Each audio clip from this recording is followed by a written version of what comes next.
Baik, kita contohkan untuk yang 5 mili ya, pengenceran 5 mili. Setelah kalian buka, ini kalian kencangkan dulu. Tarik. Nah, karena ini masih belum kencang. Takutnya kamu nusuk, needle-nya ketinggalan di pasien. Ya, ininya sudah kamu ambil, needle-nya masih tertancap. Jangan sampai ya. Putar dulu ke kiri. Kalau sudah, kemudian selanjutnya kita ambil dulu water for injection. Tergantung, kalau di soal ini kan 10 mili, ya kita ambil 10 mili. Berarti kalau ini sediaannya 5, ya berarti 2 kali ya. 5 mili masukkan sini, 5 mili masukkan lagi, jadi 10. Terus kemudian, nah kenapa ini tidak digunakan untuk tusuk? Tidak boleh needle yang mau di pasien itu menembus area karet. Takutnya karetnya nanti menyumbat di needle yang dipakai untuk pasien ini. Jadi needle yang berbeda ya. Sediakan needle yang berbeda. Kemudian kita ambil. Nih posisi ngambilnya seperti ini ya. Seperti ini. Ujung jarum kalian lihat. Terus kemudian untuk berapa milinya harus menghadap ke kita supaya tahu ketepatan pemberiannya. Kita set sambil menunggu.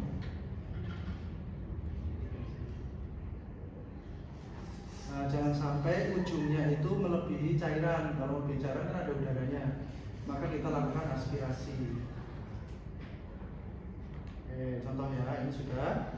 Kemudian kita masukkan ke ini Sevo ya. Sevo atau Seftri itu sama sediaannya serbuk seperti ini ya. Kemudian baru setelah itu kita masukkan. Ingat ya, ini ada tekanan dari dalam. Jadi kalian harus hati-hati. Kalau seperti ini, terus kemudian kita masukkan ke dalam.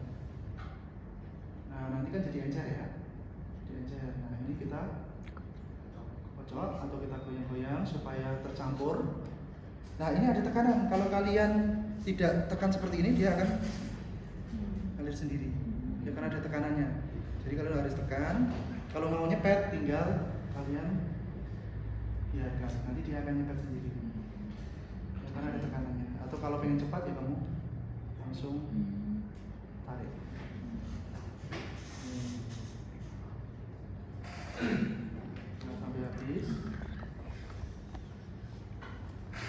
Oke, kalau sudah masih ada udara, maka kalian wajib aspirasi. Tidak boleh ada gelembung udara yang masuk ke dalam tubuh karena nanti terjadi emboli. Proses nutup ini nanti ada di bak instrumen. Kalian wajib pakai one hand. One hand itu satu tangan. Tidak boleh nutup pakai tertusuk. Kejadian tertusuk itu sering terjadi ya. Kalau mahasiswa kita sudah alhamdulillah tidak ada. Karena sudah diajari one hand. One hand itu tutupnya di dalam. Kita ambil. Kemudian proses nutupnya dari samping. Tidak boleh dari atas. Sama aja ketusuk nanti ya. Kalau ini nanti meleset ke samping, kamu ketusuk. Jadi dari bawah. Ya. Kemudian kita kencangkan lagi. Kalau mau nusuk juga sama. Lepasnya pakai one hand. Satu tangan dilepas. Jarumnya menghadap ke atas. Baru setelah itu nanti kita tusukkan. Sebelum tusuk kita lakukan disinfeksi. Atau mau ada yang ditusuk? Enggak mau. Nanti di semester berikutnya ada tusuk menusuk ya. Oke, kita disinfeksi. Misalkan ini di brachialis ya, intravena di brachialis. Ini menghadap ke atas ya, jarum itu selalu menghadap ke atas, tidak boleh ke bawah seperti ini. Ini nanti nutup salurannya. Ini harus menghadap ke atas ya. Nginfus, nyuntik itu harus menghadap ke atas lubang jarumnya. Bambu runcing itu kan runcing ya. Nah, itu menghadapnya harus ke atas. Tidak boleh kebalik. Kalau kebalik nanti nggak bisa masuk. Nah, dimasukkan. Kemudian kita tusukkan atau muskular, otot. Gitu ya. Jadi tujuannya di mana? Kalau IV aspirasi wajib ada darah baru dimasukkan biar nanti nggak kena. Mas. Ke depan kan? Ke depan, ya, coba ke depan. Nah, bisa ya. Nah, nanti harus ngebahas sendiri-sendiri.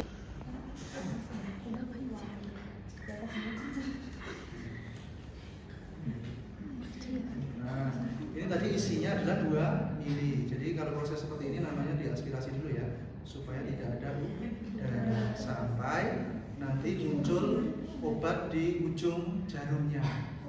Baru setelah itu nanti kamu lakukan penusukan ya. Misalkan ini pasiennya patah, mau di operasi, bukan patah, robek ya, robek, mau kita jahit, ya berarti ini kita tusukkan dulu di pinggir-pinggir luka, kemudian kita injeksikan. Nanti sebelah kirinya juga sama. Kalian IDK sudah memberikan obat? Belum ya? Belum disuntik IC berarti? Belum? Nah, nanti akan merasakan ya. Disuntik IC. Terus kemudian nanti diaspirasi, ada muncul gelembung kecil. Nah, nanti dikasih lingkaran. Kalau tidak ada gatal, berarti antibiotiknya cocok. Tapi kalau ada gatal, maka antibiotiknya nanti tidak dimasukkan karena akan terjadi alergi. Itu ya. Jadi itu namanya tes alergi dulu menggunakan C itu intra. Kalau di stikes Indramayu infuset. Tapi ini yang makro apa mikro? Ayo, mikro karena ada ujung kecilnya ini. Ini untuk anak-anak.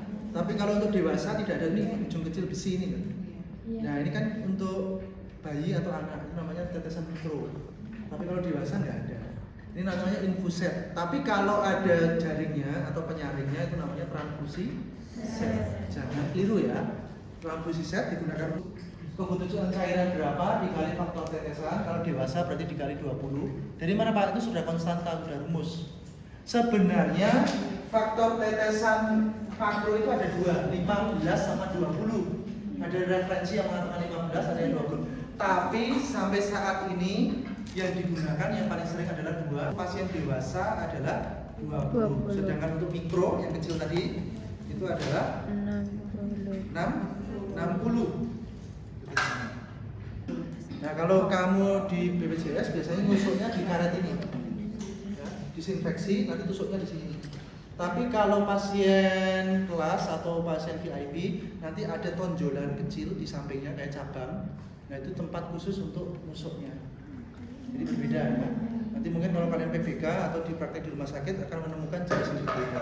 Kalau pasien-pasien BPJS biasanya menggunakan karet ini. Jadi ini tinggal ditusuk ya. Nanti didisinfeksi pakai alkohol swab. Terus nanti nusuknya di sini.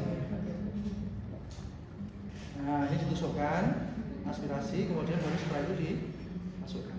Nanti langsung masuk ke IV. Kan infus itu melalui intravena kan? Nah, ini tinggal dimasukkan ke karet. Kelemahannya adalah kalau terlalu sering ini bisa bocor atau rusak ya. Nah, makanya yang lebih bagus lagi itu yang ada tempat khusus untuk nusuknya. Ini biasanya lebih mahal harganya. Nah, ini kalau sudah, kalian jangan lupa klem ya. Kalau mau nyambungkan antara infuset sama flapot itu diklem dulu supaya nanti nggak ngalir ya. Nah, kemudian kalau yang di dalam ini masih steril, jangan dipegang-pegang, kamu buka, terus kemudian dihubungkan dengan flapot. Ini apa? RL, ini NaCl. Nah, ini NaCl ya. Kita tusukkan. Baru setelah itu kita isi sampai dengan indikator air ini. Nah, supaya apa? Supaya nanti tidak terisi oleh udara. Baru setelah itu kamu alirkan. Nah, dialirkan, coba ini dipegang ini. Terus kemudian kita alirkan ke bengkok ya. Nah, ini kita alirkan supaya nanti terisi semua. Agak tinggi sedikit. Nah, ini sudah ngalir ya. Nah, kita lihat ada gelembung udara atau tidak. Kalau sudah tidak ada, kita klem lagi. Baru setelah itu nanti kita pasangkan ke aboget atau IV kateter. Nah, kalau sudah ini disiapkan, letakkan di sini. Nah, ini siap untuk dipakai ya, dipasang. Kalau sudah disambungkan, maka kita menghitung kebutuhan tetesan infus. Itu rumusnya adalah tetesan dikali 60 dalam menit ya. Dalam menit.